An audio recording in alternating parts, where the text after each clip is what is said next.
At bukod po doon sa procrastination video na tinapik po natin dito, gusto ko rin i-point out doon, there is no such thing as perfect career or smooth na buhay. Syempre, no, whether it is your job, careers, relationship, or kahit ano pa man, dahil tayo po ay nasa katawan tao at nandito ka sa mundo with full of imperfections, definitely tanggap mo na dapat yun, no? Na halimbawa, ano ba example nito, yung pinagkukumpara mo yung buhay mo sa ibang tao. Halimbawa, nanonood ka ng video ko, ganda-ganda na suot ko, hindi mo alam, syempre, ang dami ko ring pinagdadaanan, o halimbawa, yan, ang ganda ng background ko, ang dumi nga ng background ko doon. So, hindi natin alam, no, yung mga behind the scenes ng buhay ng bawat isa.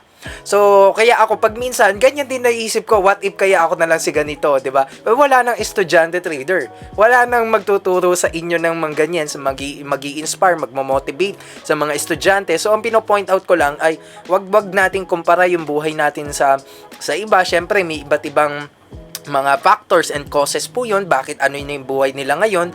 Hindi mo pwedeng pagkumpara yung level 1 mo sa level 10 na ng iba, mga ganon. So, kaya po kailangan yan ay tandaan po natin na hindi dapat kinukumpara. At syempre, kumbaga walang smooth, no? Na parang dito lang sa video maganda, pero syempre, actually nga, kalat ng background ko ngayon. Yan, in-example ko na nga yung sarili ko na kung saan talagang parang kala natin, oy, perfecto, ganyan, smooth, career, sa business. Syempre, marami ring sinakripisyo yan.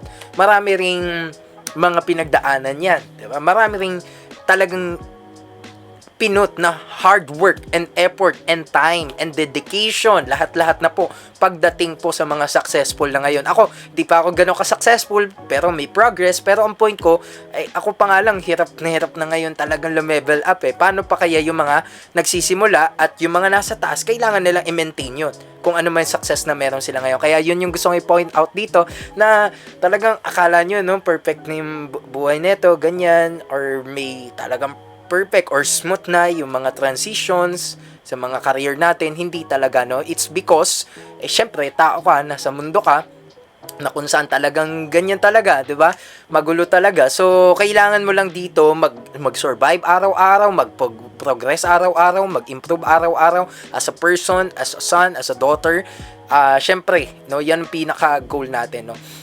Kaya yun lang, sana marami kayong natutunan, no? Each and every video na ginagawa natin, supportahan mo ako kasi ang goal ko, it's not just only teaching about financial management to students, but also the youth empowerment, no, sa ating mga kababayang Pilipino. Sabi nga, di ba, kabataan pag-asa ng bayan.